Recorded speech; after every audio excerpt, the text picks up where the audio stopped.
What's good? It's Woog. Please like the video, subscribe to the channel if you are into the fight talk. We have Artur Beterbiev, or Beterbiev, you'll hear me use both. 16 wins, 0 losses, all 16 wins, by the way, come via knockout, is defending his WBC and IBF light heavyweight titles, that's 175 pounds, belts against Marcus Browne.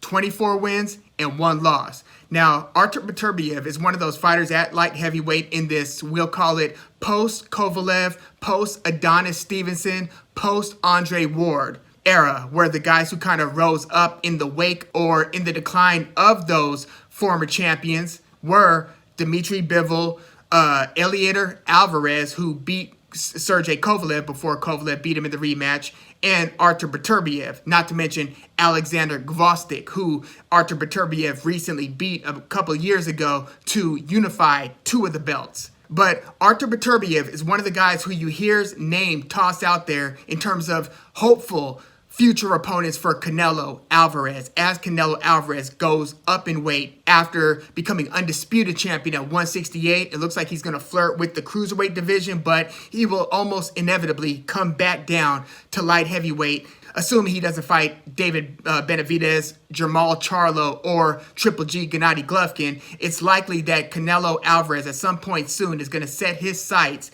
at light heavyweight, and Artur Beterbiev is one of the 2 major guys who he'll have to reckon with. We could talk Anthony Yarde and any viability on him going forward after he just knocked out Lyndon Arthur in their rematch. But Artur Beterbiev, 16 wins, all 16 come via knockout, and he's kind of one of the most, feared punchers in the sport right now, with good reason. But, to most casual boxing fans, or even most, like we'll say, non-totally hardcore, like anything below or less committed than a hardcore boxing fan, wouldn't have known anything about Artur Beterbiev prior to that title unification win over Gvozdyk, and that's because he spent most of his career somewhat under the radar. He's from Dagestan, which MMA fans would know as the hometown of Khabib Nurmagomedov and a lot of the fighters that he's been mentoring in very recent years. But it's that super western part of Russia that kind of borders the Middle East, somewhat near Chechnya and different regions that were kind of broken up around the time of the fall of the Berlin Wall, when the USSR was broken up into several nation states. But yeah, Dagestan is a very specific region in Russia, high Muslim population, and that's where Artur Beterbiev is from. Marcus Browne is from Staten Island, New York, home of, at least some of the members of the Wu-Tang Clan. That's why I'm sporting the Raekwon. But Artur Beterbiev kind of has like this reputation that's been built where I think that a lot of fans are missing the fact that he's about to be 37 years old. And he hasn't been especially busy in recent years. He only has 1 fight since that title unification win against Gvozdyk, which Gvozdyk retired after that super competitive fight. Teddy Atlas was in Gvozdyk's corner, but that was, again, October 2019, and then Artur Beterbiev had 1 fight after that against Adam Dienis just earlier this year in March. So that's 1 fight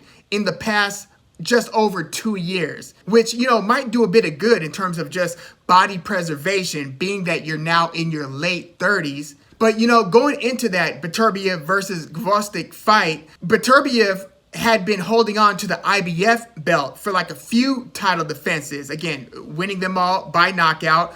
Only 2 of those had gone past the 6th round. He had a knockout win over Alexander Johnson in 2015. That was in the 7th round. And then he knocked out Enrico Colling in the 12th round. That was 2017. So he didn't have a lot of late fight experience, but it does seem like he has late round power. But in that Artur Beterbiev versus Gvozdyk fight, it was pretty much anybody's guess who was going to come out on top there. Gvozdyk had the kind of better traditional boxing style. He was, working behind the jab, moving around the ring, when it became clear that Beterbiev was trying to crash the pocket and throw his super hard right hand, short right hand. It's not one of those Deontay Wilder-like extendos. It's one of those short punches where you try to lure the guy into the pocket and then hit him with short left hooks and short straight right hands. Devastating power, though. So they were kind of trading rounds. Gvozdyk was winning the very early rounds, like the first 2 to 3 rounds, I would say, were Gvozdyk's. Maybe he first got hurt in the third, so we'll say first 2 rounds went to Gvozdyk. But it was a very competitive fight where it wasn't until like maybe the 6th, 7th, and 8th rounds where it became clear that it was Gvozdyk who was starting to wilt and to break a little bit, to where Teddy Atlas had to give him some pretty serious pep talks in the corner.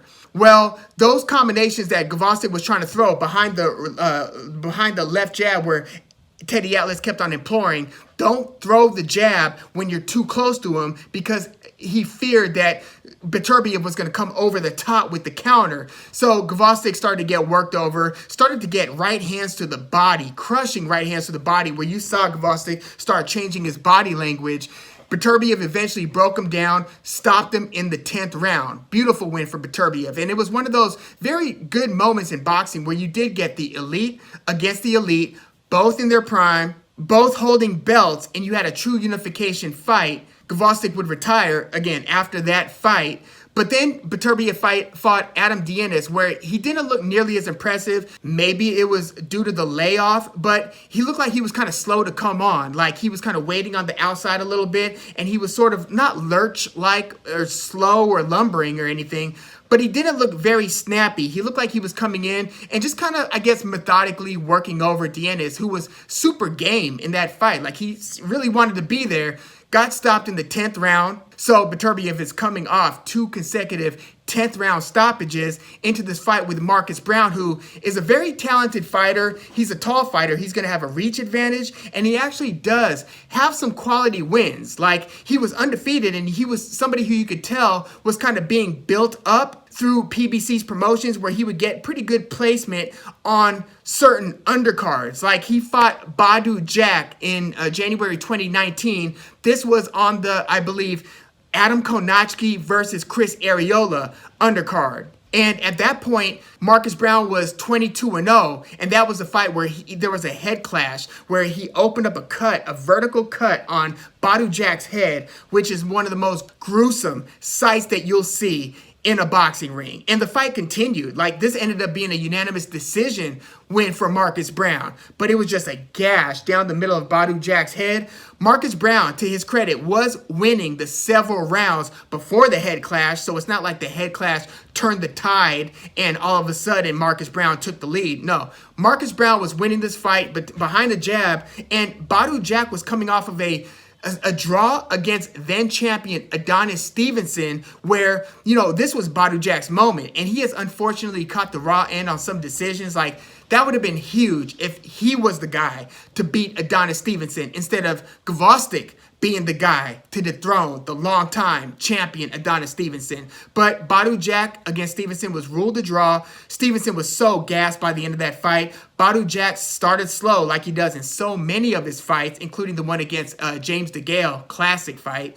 But when I saw Bout Jack versus Marcus Browne, I saw how much Bout Jack was kind of sitting on the outside as Marcus Browne, the taller, longer fighter, was changing levels, successfully working behind the jab, and kind of controlling the ring, where he was getting off first, able to tie up when he needed to, separate, and then control distance and range once again. It was like, damn, Bout, what are you waiting for? Well, you know, after the head clash, he did show, more urgency, but it was too little too late. Marcus Browne had the biggest win of his career at that point against Bout Jack. And then in his very next fight, Marcus Browne fights Jean Pascal, the recently somewhat disgraced former champion Jean Pascal, who's got quality wins over Chad Dawson and others. Like Jean Pascal has had a very distinguished career.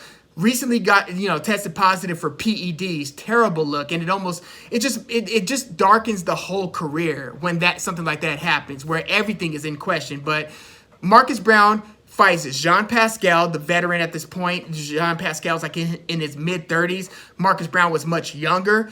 And Jean Pascal was losing the early rounds because, again, Marcus Browne he's a very good round winner because of the way he uses his jab and kind of throws nice, like, crisp counter punches, and is able to keep the guy on the outside where, Bout Jack, for instance, wanted to come inside.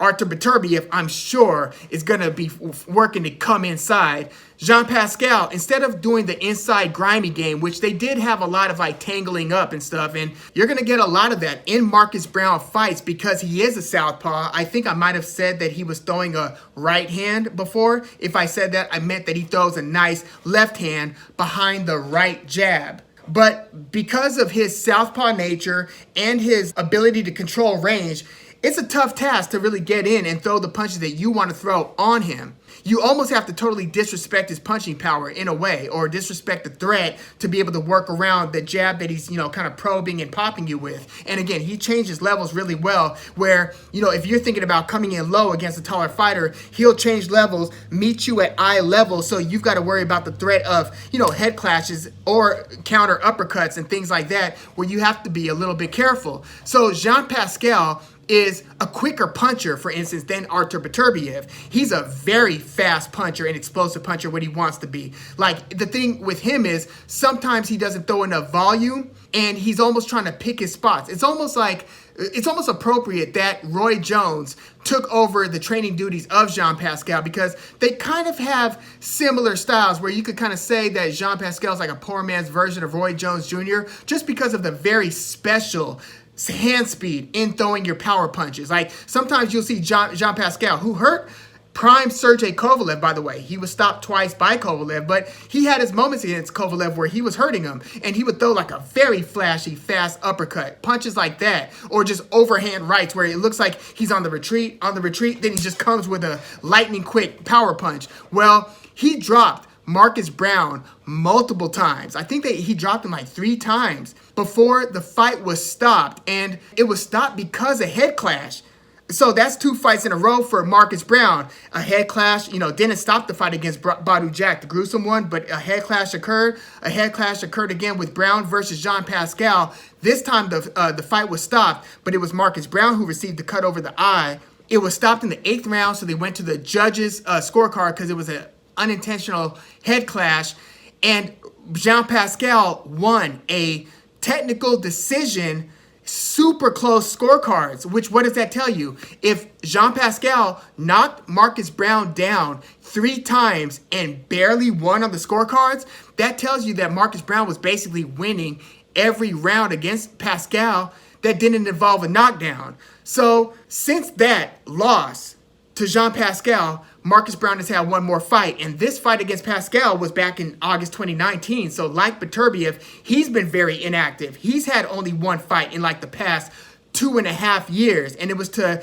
Denis Grashev, and Marcus Browne won that via unanimous decision. Again, he's a very good round winner if you don't know how to get inside his long reach and his southpaw stance. Very good athlete. So what do I expect with Artur Beterbiev versus Marcus Browne? Well, the betting odds are so lopsidedly in favor of Artur Beterbiev. I'm talking like a 10-1 favorite in some books, 8.5-1 in others, to where he was a minus 1,200, which makes Marcus Browne like a plus 700 in certain books. So like Marcus Browne is like a 6-1, 7-1 underdog here, which I do not think should be an accurate reflection of what I expect to go down. I mean, Artur Beterbiev might win the fight, don't get me wrong, but again, he is about to be 37 years old, and he's fighting a guy who is a very good round winner, who's got a much longer reach, who, again, if you're not dropping him, you're probably losing the round to him. So because of Beterbiev's last performance against Adam Dienis, which, again, he didn't look like he was his true self. He stopped him like he stopped all of his opponents, but it wasn't with the same determination and urgency that he fought, again, then champion Gvozdyk in, again, a sensational back-and-forth fight where Gvozdyk was winning some rounds. So I think that Marcus Browne is going to win some rounds here. I think he's going to probably win majority of the first 4 to 5 rounds. That is, if we're getting, truly in his, at his best, Marcus Browne, who's I think in his early 30s at this point. Yeah, 31 years old against, again, nearly 37 years old. So Beterbiev, I think, is pretty much going to have to break Marcus Browne. He's going to have to drop him. He's going to have to throw that short, hard right hand to the body. He's going to have to break him to the body, and he's going to have to take some punches while he's at it. The question is, can Marcus Browne get Beterbiev to respect him, to respect his power and his abilities more than Gvozdyk was able to get Beterbiev's respect, to where Beterbiev didn't respect him at all early. That's why he was losing the rounds.